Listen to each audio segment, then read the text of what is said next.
ইরানের বিষয়ে সুর পরিবর্তন ট্রাম্পের পরমাণু ইস্যুতে তেহরান ওয়াশিংটন সরাসরি আলোচনার ইঙ্গিত দ্রুত সমাধানে পৌঁছাতে আশাবাদী মার্কিন প্রেসিডেন্ট। এবং ভারতে বিতর্কিত ওয়াকফ বিল পাশ ঘিরে ব্যাপক বিক্ষোভ।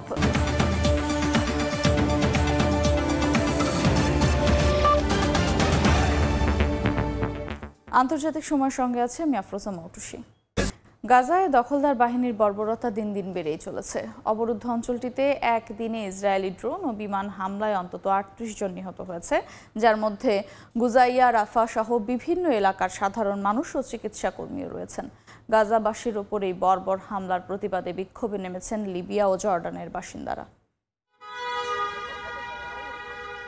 ইসরায়েলি বাহিনীর একের পর এক হামলায় রক্তাক্ত গাজা অঞ্চল। সুজাইয়া, রাফা এবং গাজায় বিভিন্ন এলাকায় ক্ষেপণাস্ত্র ও ড্রোন হামলায় নিহত হয়েছেন সাধারণ মানুষ। ফিলিস্তিনি রেড ক্রিসেন্ট বলছে, গত কয়েকদিনে ১৫ জন চিকিৎসা কর্মী নিহত হয়েছে, যা যুদ্ধাপরাধে শামিল হতে পারে। আন্তর্জাতিক মহল মানবিক বিপর্যয় নিয়ে উদ্বেগ জানালেও ইসরায়েল বলছে তারা হামাসের সামরিক স্থাপনাগুলোকে লক্ষ্যবস্তু করছে। ইসরায়েলের দাবি, গাজায় একাধিক হামাস নেতা নিহত হয়েছে, যার মধ্যে আছেন সংগঠনটি আর্থিক কার্যক্রমের মূল ব্যক্তি সাইদ আহমেদ আল আবদ আল খাচারি ও প্রচারণা শাখার সদস্য মোহাম্মদ সালেহ বারদাউইল। তবে হামাস এসব হত্যার বিষয়ে আনুষ্ঠানিক কোনো মন্তব্য করেনি। জাতিসংঘ জানিয়েছে, গাজা শহরে বিশুদ্ধ পানির সংকট চরম আকার ধারণ করেছে। দক্ষিণাঞ্চলের একাধিক এলাকায় ইসরায়েল নতুন করে বাসিন্দাদের উচ্ছেদের নির্দেশ দিয়েছে।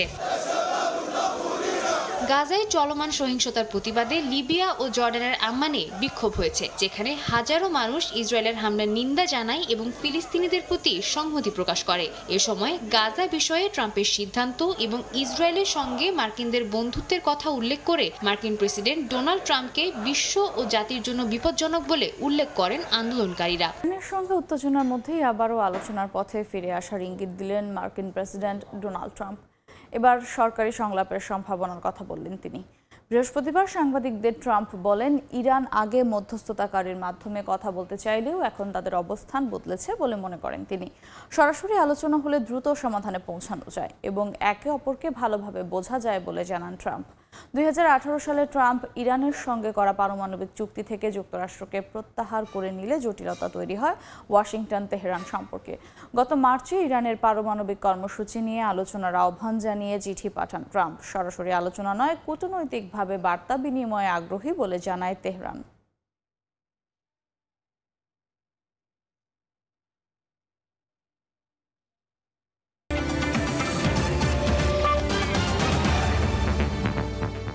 ভারতে বিতর্কিত ওয়াকফ বিল পাশ ঘিরে বিক্ষোভে উত্তাল দেশটির রাজপথ। প্রতিবাদে রাস্তায় নেমেছেন মুসলিম সম্প্রদায়ের হাজারো মানুষ। ধর্মীয় সম্পত্তির ওপর হস্তক্ষেপের অভিযোগ তুলে পুড়িয়েছেন কুশপুত্তলিকা। হাতে প্ল্যাকার্ড, কণ্ঠে ক্ষোভের সুর। ওয়াকফ বিল মানি না এমন স্লোগানে গর্জে উঠেছেন প্রতিবাদকারীরা। পোড়ানো হয় কুশপুত্তলিকা। পুলিশের বাধা উপেক্ষা করেই মিছিল করেন বিক্ষোভকারীরা।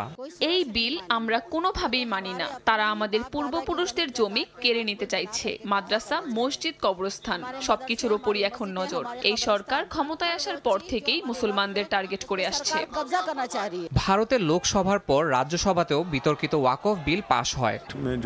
ওয়াকফ আইনে পরিবর্তন এনে বলা হচ্ছে এটা নাকি গরিবদের উন্নয়নের জন্য, কিন্তু সংসদে তো কোথাও মুসলমানদের জন্য বাড়ি, পেনশন, শিক্ষা প্রতিষ্ঠান বা লোনের কথা বলা হয়নি। তাহলে উন্নয়ন কোথায়? আসলে এই বিল শুধুই আমাদের অধিকার কারার জন্য তৈরি করা হয়েছে। বিতর্ক আর প্রতিবাদের মধ্যেই পাশ হয়েছে ওয়াকফ সংশোধনী বিল। এখন রাষ্ট্রপতির স্বাক্ষরের অপেক্ষা। তারপরই কার্যকর হবে নতুন আইন। তবে তার আগেই রাজপথে নেমেছেন মুসলিম সম্প্রদায়। সরকারকে কড়া বার্তা দিয়ে তারা বলছেন, ধর্মীয় অধিকার রক্ষায় তারা লড়াই চালিয়ে যাবেন। ইয়াসিন মোহাম্মদ জিসান, সময় সংবাদ। চলতি বছরের প্রথম ৩ মাসে যুক্তরাষ্ট্র থেকে ৬৮২ ভারতীয় নাগরিককে ফেরত পাঠানো হয়েছে দেশে। এর মধ্যে বেশিরভাগই অবৈধভাবে যুক্তরাষ্ট্রে প্রবেশের চেষ্টা করছিলেন বলে জানিয়েছে ভারতের পররাষ্ট্র মন্ত্রণালয়। মার্কিন প্রেসিডেন্ট হিসেবে ডোনাল্ড ট্রাম্প দায়িত্ব নেয়ার পর অবৈধ অভিবাসীদের ধরতে শুরু হয় অভিযান। হাজার হাজার অবৈধ অভিবাসীকে আটকের পর পাঠানো হয় নিজ নিজ দেশে। চলতি বছরের প্রথম ৩ মাসেই বহু ভারতীয়কে যুক্তরাষ্ট্র থেকে দেশে পাঠানো হয়েছে।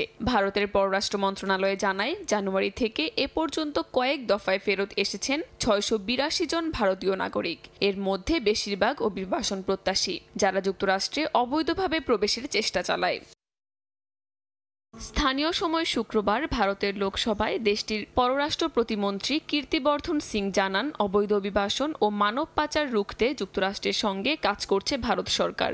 যাদেরকে ফেরত পাঠানো হয়েছে তারা ভারতের নাগরিক কিনা তা খতিয়ে দেখা হচ্ছে বলেও জানান তিনি। অবৈধ অভিবাসনের সঙ্গে জড়িতদের শাস্তির আওতায় আনতে ভারতের অবস্থান কঠোর বলেও দাবি করেন তিনি। কাকলি আখতার, সময় সংবাদ। যুক্তরাষ্ট্রে জনপ্রিয় ভিডিও শেয়ারিং অ্যাপ টিকটক নিষিদ্ধের সময়সীমা আরও ৭৫ দিনের জন্য পেছালেন প্রেসিডেন্ট ডোনাল্ড ট্রাম্প। চীনা মালিকানাধীন অ্যাপটির বিরুদ্ধে জাতীয় নিরাপত্তা ইস্যু তুলে তিনি জানিয়েছেন, চুক্তি সম্পন্ন না হওয়া পর্যন্ত টিকটক বন্ধ হচ্ছে না।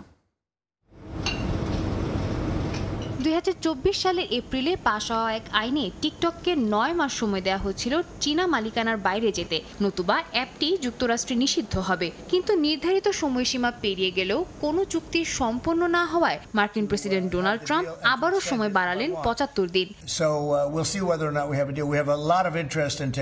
ট্রাম্প তার ট্রুথ সোশ্যাল পোস্টে জানান যে তার প্রশাসন টিকটক বাঁচাতে কাজ করছে, তবে এখনও কিছু অনুমোদন বাকি। তিনি আরও বলেন যে হোয়াইট হাউস চায় না টিকটক অন্ধকারে চলে যাক, তারা ভালোভাবে চীনের সঙ্গে কাজ করতে আগ্রহী। ট্রাম্প বলেন, টিকটক নিয়ে আলোচনার পাশাপাশি চীনের সঙ্গে পারস্পরিক শুল্ক নিয়েও আলোচনা চলছে। বর্তমানে চীনা পণ্যের উপর ৫৪% পর্যন্ত শুল্ক আরোপ করেছে যুক্তরাষ্ট্র। টিকটক বিষয়ে চুক্তি স্বাক্ষর হলে শুল্ক কমানোরও ইঙ্গিত দিয়েছেন তিনি। বার্তা সংস্থা রয়টার্স জানায়, আলোচনাধীন পরিকল্পনায় বাইটড্যান্সের মার্কিন অংশীদারিত্ব বাড়িয়ে টিকটকের মালিকানা নেবেন। মূল লক্ষ্য নতুন এই মার্কিন প্রতিষ্ঠান গঠন করে চীনা মালিকানা ২০% নিচে নামিয়ে আনা, যাতে করে আইনের সঙ্গে সামঞ্জস্য রাখা যায়। মার্কিন গণমাধ্যম সিবিএস নিউজ জানায়, ট্রাম্প প্রশাসন বলছে এই চুক্তিতে ব্ল্যাকস্টোন ও ওরাকলের পাশাপাশি প্রযুক্তি খাতে প্রভাবশালী আরও বিনিয়োগকারী অংশ নিতে পারে, যদিও এখনও কারো নাম আনুষ্ঠানিকভাবে ঘোষণা করা হয়নি। এর আগে প্রেসিডেন্ট নির্বাচনী প্রচারণা চলাকালীন ট্রাম্প বলেছিলেন তিনি কখনো টিকটক নিষিদ্ধ করবেন না, অথচ তার আগের প্রশাসনেই তিনি নিরাপত্তার কারণে অ্যাপটির বিরুদ্ধে অবস্থান নেন। সাদিয়া তাসনিম, সময় সংবাদ। এবার যুক্তরাষ্ট্রের ওপর পাল্টা শুল্ক আরোপের ঘোষণা দিল চীন। এক বিবৃতিতে চীনা অর্থ মন্ত্রণালয় জানায়, আগামী ১০ এপ্রিল থেকে মার্কিন পণ্যে ৩৪% শুল্ক হার ধার্য করতে যাচ্ছে তারা।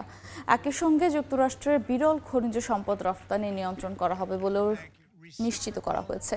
চীনা পণ্যের ওপর যুক্তরাষ্ট্রের ৫৪% শুল্ক আরোপের পর এমন পদক্ষেপ নিল বেইজিং। বিশ্বের ২ বৃহত্তম অর্থনীতির দেশের এমন পাল্টাপাল্টি পদক্ষেপে বৈশ্বিক বাণিজ্যে অস্থিরতা সৃষ্টি করতে পারে বলে আশঙ্কা করছেন বিশ্লেষকরা।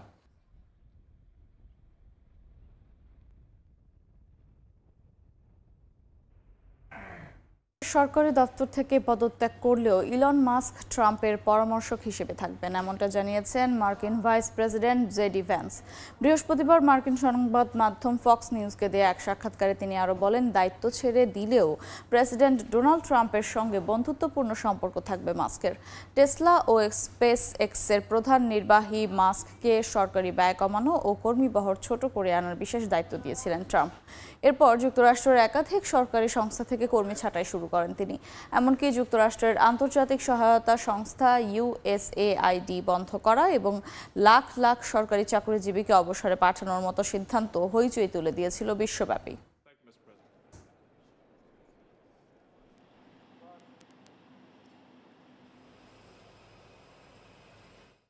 সময় সংবাদে আরও থাকছে। দুর্নীতির অভিযোগে দণ্ডিত ফরাসি রাজনীতিবিদ লে পেনের পাশে মার্কিন প্রেসিডেন্ট, রায়কে প্রতিপক্ষ দমনের কৌশল আখ্যা, ইউরোপের বামপন্থীদেরও নিলেন এক হাত। ভারতের কিংবদন্তি চলচ্চিত্র নির্মাতা ও অভিনেতা মনোজ কুমার আর নেই। ৮৭ বছর বয়সে মুম্বাইয়ের নিজের বাসভবনে শুক্রবার তিনি শেষ নিঃশ্বাস ত্যাগ করেন। মনোজ কুমার বার্ধক্যজনিত নানা অসুস্থতায় ভুগছিলেন। তার মৃত্যুতে শোকস্তব্ধ বলিউড থেকে শুরু করে রাজনৈতিক মহল। স্বাধীনতা পরবর্তী ভারতীয় সমাজে দেশপ্রেমের বার্তা ছড়িয়ে দেয়া এই চলচ্চিত্রকারকে স্মরণ করছে পুরো ভারত।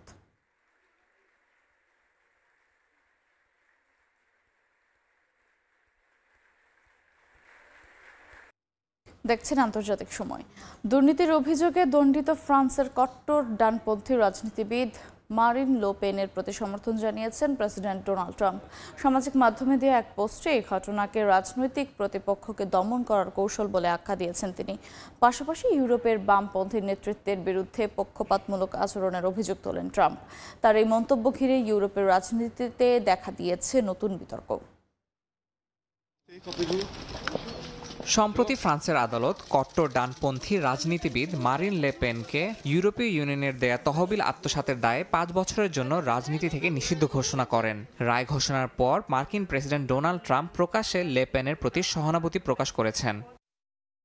সামাজিক মাধ্যম ট্রুথ সোশ্যালে ট্রাম্প এই ঘটনাকে রাজনৈতিক প্রতিপক্ষকে দমন করার কৌশল বলে আখ্যা দেন। একই সঙ্গে তিনি ইউরোপের বামপন্থী নেতৃত্বের বিরুদ্ধে পক্ষপাতমূলক আচরণের অভিযোগ তোলেন। ট্রাম্পের মন্তব্য ও লেপেনের সাজা ইউরোপের ডানপন্থী রাজনীতির ভবিষ্যৎ ও স্বাধীন মত প্রকাশের সীমা নিয়ে নতুন করে বিতর্ক তৈরি করেছে বলে মত বিশ্লেষকদের। ফ্রান্সের আসন্ন প্রেসিডেন্ট নির্বাচনে অন্যতম শক্তিশালী প্রার্থী হিসেবে বিবেচিত হচ্ছিলেন লেপেন, কিন্তু দুর্নীতির দায়ে তার প্রার্থিতা বাতিল হওয়ায় দেশটির রাজনৈতিক আঙ্গনে দেখা দিয়েছে অস্থিরতা। ইয়াসিন মোহাম্মদ জিসান, সময় সংবাদ। বৃষ্টিপাতের কারণে ভয়াবহ বন্যা সৃষ্টি হয়েছে। বৃহস্পতিবার ভোরে হঠাৎ করেই নদীর পানির প্রবাহ 622 কিউবিক মিটার প্রতি সেকেন্ডে পৌঁছায়। পানি ঢুকে পড়ে এলাকার ঘরবাড়িতে। এতে ক্ষতিগ্রস্ত হয়েছে শতাধিক পরিবার। পেরুর সেনাবাহিনী উদ্ধার কাজ চালিয়ে যাচ্ছে। এরই মধ্যে সরিয়ে নেওয়া হয়েছে অনেক বাসিন্দাকে। 3 সপ্তাহ আগে ইকুয়েডরকে টানা বৃষ্টিপাতের কারণে একই এলাকায় বন্যা দেখা দিয়েছিল।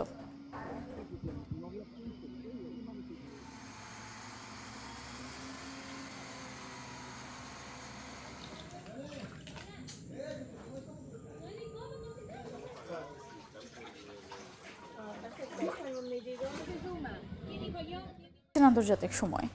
আবারও ভয়াবহ উদগীরণ শুরু হয়েছে হাওয়াইয়ের কিলাওয়া আগ্নেয়গিরিতে। আকাশচুম্বী উচ্চতায় উঠে আসছে আগুনের লাভা।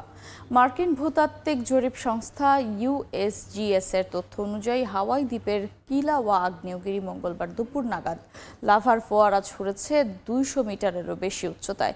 ক্রমাগত লাভা উদ্গীরণ করে চলেছে আগ্নেয়গিরিটি। বিশাল এই ফোয়ারা থেকে নির্গত লাভা প্রবাহ দুপুর নাগাদ ছড়িয়ে পড়ে প্রায় 700 মিটার দূর পর্যন্ত। শুধু তাই নয়, আগ্নেয়গিরির উত্তর পশ্চিমে ছড়িয়ে পড়ছে টেফরা বা আগ্নেয় ছাইয়ের স্তর, যা পৌঁছে গেছে হাওয়াইয়ের 11 পর্যন্ত। প্রবল লাভার তোড়ে নতুন বিপদের আশঙ্কা দেখা দিয়েছে হাওয়াই দ্বীপে। পরিস্থিতি নজরে রাখছে কর্তৃপক্ষ। আন্তর্জাতিক সময়ের শীর্ষ সংবাদ জানিয়ে দিচ্ছে আরেকবার। গাজায় দখলদারদের বর্বরতা থামছেই না। ড্রোন ও বিমান হামলায় প্রাণ গেল আরও 38 ফিলিস্তিনির। চলমান অভিযানের প্রতিবাদে লিবিয়া ও জর্ডানে ইসরায়েল বিরোধী বিক্ষোভ। ইরানের বিষয়ে সুর পরিবর্তন ট্রাম্পের। পরমাণু ইস্যুতে তেহরান ওয়াশিংটন সরাসরি আলোচনার ইঙ্গিত। দ্রুত সমাধানে পৌঁছাতে আশাবাদী মার্কিন প্রেসিডেন্ট।